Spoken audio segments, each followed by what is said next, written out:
જય શ્રી કૃષ્ણ, જય શ્રી રામ, હર હર મહાદેવ. મિત્રો, આપણે આવ્યા છીએ કામથી જામનગર. જામનગર તો ના કહેવાય, સિક્કા એક્ઝેક્ટ રિલાયન્સ ઇન્ડસ્ટ્રીઝની પાસે. એનાથી પહેલા તો ઘણા ટાઈમથી આવવાનું હતું કામથી, પણ આવી ના શક્યા. તો આજે જામનગર આવ્યા, સવારે વહેલા નીકળી ગયા હતા. હવે જોઈએ, કામ પતાવ્યા જલ્દી પાછા રાતે રિટર્ન. તો જોઈએ આજનો દિવસ કેવો નીકળે છે જામનગર. તો જોડાયેલા રહેજો મારી સાથે, કંઈક એવું નવું આવશે તો તમને જણાવીશ. મિત્રો, આપણે સિક્કાથી હવે ફ્રી થઈ ગયા છીએ, તો હવે પાછા રાજકોટ તરફ જાશું. 3 કલાક જેવો રસ્તો છે, હવે ડિસ્ટન્સ આપણે કાપવાનું.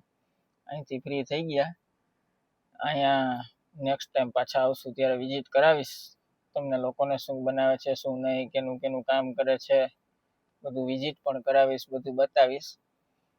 હવે જો મિત્રો, રાજકોટ તડકો છે અને અહીંયા વરસાદ છે.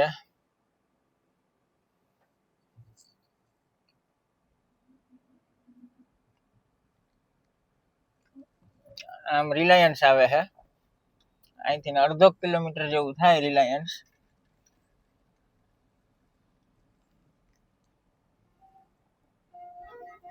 જો ઓલા તુવાડા નીકળે ને દેખાય ને, એ રિલાયન્સ. ટાવર દેખાય છે, એ ટાવર છે ને ત્યાં રિલાયન્સ ચાલુ થઈ જાય. આ બાજુ અહીંયા જીએનએફસી આવે. જો ઓલા ધુવાડા નીકળે છે એ જીએનએફસી ના છે, એની સામે રોડ ની આ બાજુ રિલાયન્સ. આપણે નેક્સ્ટ ટાઈમ આવશું, જો ટાઈમ હશે તો તમને જરૂર બતાવીશ. રિલાયન્સમાં અંદર વિઝિટ કરવા તો નથી દેતા, પણ આપણે કીધું છે કે અમને વિઝિટ કરવા લઈ જાવ. જો લઈ જાય તો એ પણ મોબાઈલ ચાલુ રાખવા દે નથી રાખવા દેતા આપણે ખબર નથી. તો જોવું આપણે અહીંથી યુટર્ન લઈ લેવાનો છે. હજી રિલાયન્સના પેટ્રોલના અને એના ટાંકા આવશે, એ પણ બતાવું તમને લોકોને. તો મિત્રો, જો આ પાછળ જે ટાંકા દેખાય છે ને, જો એ બધા રિલાયન્સના ટાંકા છે.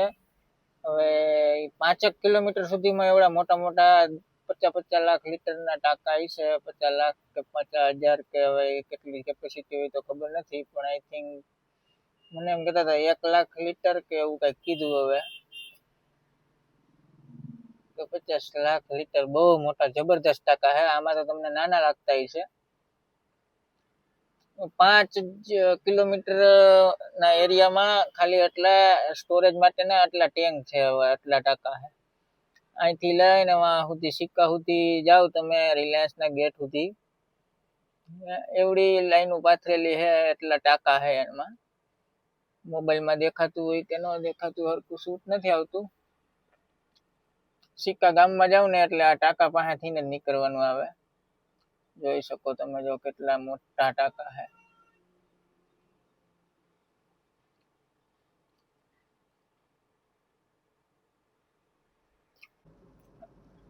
ન્યારાની ઓફિસ આવી. આ કોઈનું ટાઉનશીપ ઓઇલ ક્લબ કે ન્યારા ઓઇલ ક્લબ. મિત્રો, તમે જામનગર આવો તો જો અહીંયા આવી ક્રેનું, રિલાયન્સ વાળો પાસે એટલી ક્રેનું છે તો પણ એને ક્રેનું રેન્ટ ઉપર લેવી પડે છે. જો આવી રીતના ક્રેનું વાળા હાલતા ચાલતા આવ્યા જ રાખે છે. આટલી ક્રેનું હોય, જો અવડી મોટી. રિલાયન્સ વાળા હજી એની પાસે પોતાની એવડી ક્રેનું છે તો પણ આ બધા પાસેથી રેન્ટ ઉપર લે છે ક્રેનું. આ ન્યારાની ઓફિસ છે.